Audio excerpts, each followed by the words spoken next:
పోరాటం మనవినన్న మా కోసం నీ ఆరాటం నీ గెలిపెట్లుంటాద చూపిస్తాం మనవినన్న పెద్దమ్మకు యాటను గోస్తాం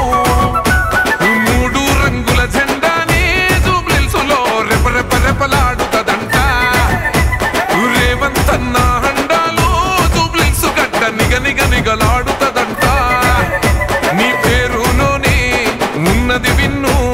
జూబ్లీహిల్స్‌కే నువ్వు లొంగురన్ను భాయ్ నీకు బాధెందుకే జూబ్లీహిల్స్‌లో ఎగిరే జెండా నీదే నవీనన్న నీ గెలుపుతో జూబ్లీహిల్స్ కొత్త చరితే